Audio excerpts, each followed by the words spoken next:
Dahod sorry Bangalore હોય, કર્ણાટકની અંદર અધરવાઇઝ કોઈ બી કોલેજ હોય, હૈદરાબાદ હોય, અત્યારે તમે 2 વર્ષથી જોતા છે ને કે બધી કોલેજો બંધ થઈ, બરાબર છે? એ બંધ કરાવવા વાળો વ્યક્તિ હું છું.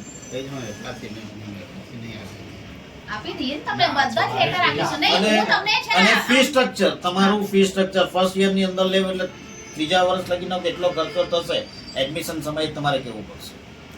બધું તમને તમે મને આપી જાઓ લિસ્ટમાં, તમને બધું લખી બરાબર સંજયભાઈ? આપણે શું જોઈએ મેં બધું તમને પહોંચાડીશ. કોઈ પણ નવો સ્ટુડન્ટ હવે પછી આવે, પહેલા વર્ષે તમે એડમિશન લો છો તો પહેલા વર્ષે તમને એક્ટિવિટી ફીસ છે કોલેજમાં હોય કે એક્ટિવિટી લોકો એમ કે છે કે સ્કોલરશિપ પાસ કરાવે છે, એના નથી એક્ટિવિટી ના છે. તમે કેટલી એક્ટિવિટી ના, તમે અધર્સ ફી કેમ તમે અધર ફીસ ની અંદર મેડમ અહીંયા અધર્સ ફી, અન્ય ફી, બરાબર? 60,000 બુક્સ યુનિફોર્મ 60,000 નથી, એની બાકી છે એટલી રિમેનિંગ છે છોકરાની. એક એક મેં ટીસ્ટો ભર્યા છે તો 60 બતાવ તો એને પ્લીઝ ભર્યા છે તો.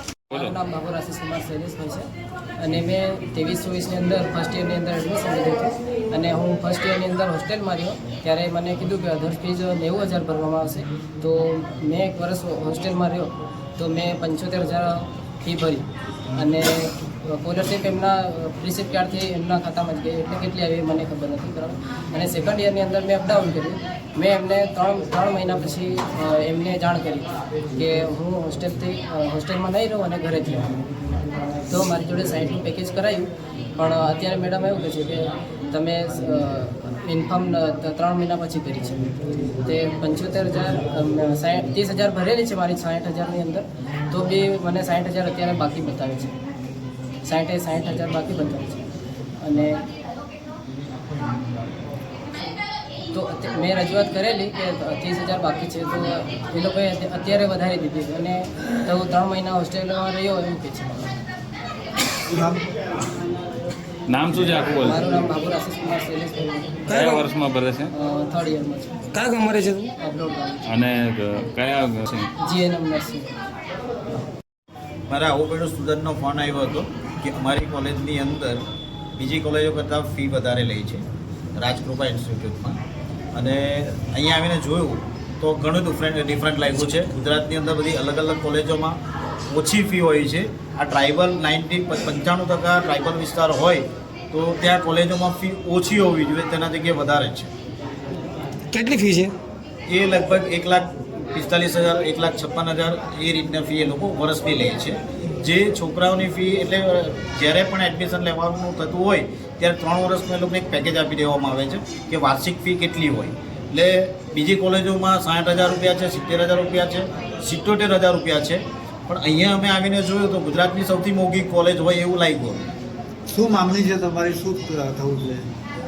અમારી માંગણી એ છે કે આ કોલેજે જો કદાચ ફી વધારે લીધી હોય છોકરાઓ પર અને જેટલી થતી હોય એટલી જ લેવાની થતી હોય તો બાકીની ફી એ લોકોને પરત આપે. અને આ જે અહીંયા અનરેગ્યુલર છે, જે પ્રમાણે અમને જે બતાવવામાં આવ્યા છે કાગળ, એની અંદર અમને ઘણો બધો ફેર લાગ્યો છે. જેથી FRCની અંદર જે આ કોલેજને ડિફરન્ટ આપ્યો છે એની માંગ અમારી સરકાર સમક્ષ રહેશે. શું નામ આપણું? સુરેશભાઈ બલ્લુભાઈ પટેલ. અત્યારે વહીવટી પ્રિન્સિપાલને મળ્યા હતા, વાતચીત થઈ છે, શું આપને જણાવવામાં આવ્યું? મને એમ કીધું છે કે જે તે પરમિશન છે કે જે તે કાગળો છે કોલેજને લાગતા એ અમે તમને આપીએ છીએ અને અમે એને ચકાસણી કરશું અને અમને જરૂર જણાય તો અમે દાહોદ જિલ્લાના કલેક્ટરને તો અમે આવેદનપત્ર આપશું જ, પણ આની ચકાસણી માટે અમે ગાંધીનગર પણ જશું અને જે તે લાગતી વળગતી સંસ્થા હશે એની પાસે પણ જશું. કેટલા વિદ્યાર્થીઓ અહીં અભ્યાસ કરે છે? અમારા ગણતરી પ્રમાણે 120 વિદ્યાર્થીઓ અહીંયા અભ્યાસ કરે છે. શું નામ? સુરેશભાઈ પટેલ. જોહાર. આજે અમે રાજકૃપા ઇન્સ્ટિટ્યૂટ ઓફ કોલેજ નર્સિંગની મુલાકાત લીધી. ત્યાંનો મેજર પ્રશ્ન એ હતો કે વિદ્યાર્થીઓ જોડે ફી માળખું વધારે લેવામાં આવે છે FRC કરતાં. અને બીજી વાત કે જે સ્ટુડન્ટો સ્થાનિક હોય, નજીકના હોય, એમને પણ હોસ્ટેલમાં રહેવા માટે ફોર્સ કરવામાં આવે છે. પણ ગવર્મેન્ટનો રૂલ્સ એવો છે કે એમને હોસ્ટેલમાં નહીં એ અપડાઉન કરી શકે છે, પણ આ લોકો જોડે તે ભલે હોસ્ટેલમાં નહીં રહેતા હોય એમની ફીસ લેવામાં આવે છે. ત્યારે બીજું સ્ટેશનરી ચાર્જ એટલે કે એક્સ્ટ્રા ચાર્જ આ લોકો જોડેથી 15,000 લેવામાં આવે છે. એની જગ્યાએ અમે ગણતરી રજૂઆતમાં એવું છે કે એ લોકોનું જે એડમિશન હોય એ પ્રમાણે એ લોકોને ફી પે કરવાની હોય. એના સામે સરકાર અમને જે સ્કોલરશીપ ઓછી આપે છે તો જે ડિફરન્સ એમાઉન્ટ નીકળે છે એનો એડમિશન છે મેનેજમેન્ટ કોટામાં હોય સ્ટુડન્ટનો, તો એ જે ડિફરન્સ એમાઉન્ટ છે એને ભરવું પડે કોલેજમાં અને એ સ્ટુડન્ટને ભરવું નથી. મેનેજમેન્ટ કોટાનો મતલબ શું થાય છે? એને એડમિશન કમિટીમાંથી ન મળે એના પછી અમને સત્તા મળે કે કોલેજ ભરી શકે સીટ. એના માટે અમે ડોનેશન કે એવું નથી લેતા, પરંતુ જે અમારી એફઆરસી પ્રમાણે જે મંજૂર થયેલી ફીસ હોય એ એને એ ફીસ ભરવી પડે. આપની કોલેજમાં ફીસનો શું સ્લેબ છે? હા, ફીસનો એવો સ્લેબ છે કે દેખો હમણાં 24-25ના એ એફઆરસી પ્રમાણે જે 24-25, 25-26 અને 26-27માં 3 વર્ષનું જે એફઆરસી એ મંજૂર કર્યું છે એમાં એએનએમમાં એવું છે કે એડમિશન કમિટીથી જે સ્ટુડન્ટ આવે એની છે જીએનએમની 75,000 અને મેનેજમેન્ટની છે 1 લાખ, બરાબર, 1,01,000 અને બીએસસી વાળાની છે 86,000 અને મેનેજમેન્ટની છે 1,12,000 અને એએનએમની છે 45 બંનેમાં, બરાબર. હોસ્ટેલ આ પ્રમાણેનું એની ફીસ છે. મેમ બીજી એક સીધો આક્ષેપ છે વાલીઓને કે હોસ્ટેલ માટે ફોર્સ કરવામાં આવે છે. હોસ્ટેલ માટે એટલા માટે ફોર્સ કરવામાં આવે છે કે અમારે જે નર્સિંગમાં અલગ અલગ જગ્યાએ આ લોકોને ડ્યુટી પર જવાનું હોય, સ્ટુડન્ટ્સની બિલકુલ રેગ્યુલેટરી રહેતી નથી, એટલે અમે એ લોકોને કહી છે એના કરતાં બેટર તમે હોસ્ટેલમાં રહો. નાઇટ શિફ્ટ આવે એ બધું એ લોકોને કરવું નથી, અટેન્ડન્સ પૂરી કરવી નથી, એક્ઝામમાં નપાસ થાય છે. અમે એ લોકોને એના ફેવર માટે જ કહીએ છીએ કે તમે હોસ્ટેલમાં રહીને ભણો. હોસ્ટેલની કઈ રીતની ફી હોય છે? હોસ્ટેલની અમારી 30,000, હોસ્ટેલની મેસની 30,000. વર્ષની? હા, વાર્ષિક. એટલે વિદ્યાર્થીઓને કમ્પલસરી હોસ્ટેલમાં રહેવા માટે અમે એ લોકોને કહીએ છીએ, બરાબર.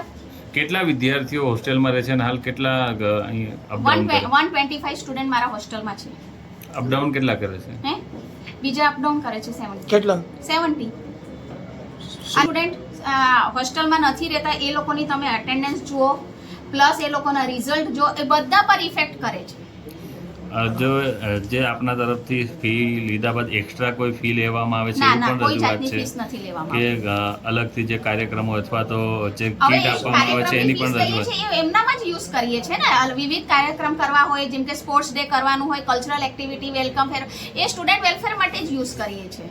અમે કોઈ અહીંયા કોલેજ માટે નથી લેતા એ ફીસ. મેં બીજો આક્ષેપ એવો છે કે સમગ્ર ગુજરાતમાં સૌથી વધારે ફી આપણે અહીંયા લેવામાં આવે છે. હા, તો હવે FRC એમાં ધારાધોરણ પ્રમાણેની જ છે બિલકુલ. કે ગુજરાતમાં સૌથી FRC નો વધારે ફી સિક્કો આપણે અહીંયાથી જ લેવામાં આવતી હોય છે. FRC નો સિક્કો મારેલો છે, ચાર્ટર્ડ એકાઉન્ટન્ટનો સીલ વાળો છે. હવે આમાં તો મારે એઝ એ પ્રિન્સિપલ આ જ લેવી પડે, મારે આનો વિરોધ તો ના જ કરાય. જે મંજૂર થઈને આવી હોય એ જ ફીસ લેવી પડે. ઓકે, આપનું નામ? હા, સોનિયા બેરી. કયા હોદ્દા પર છે? હા, પ્રિન્સિપલ.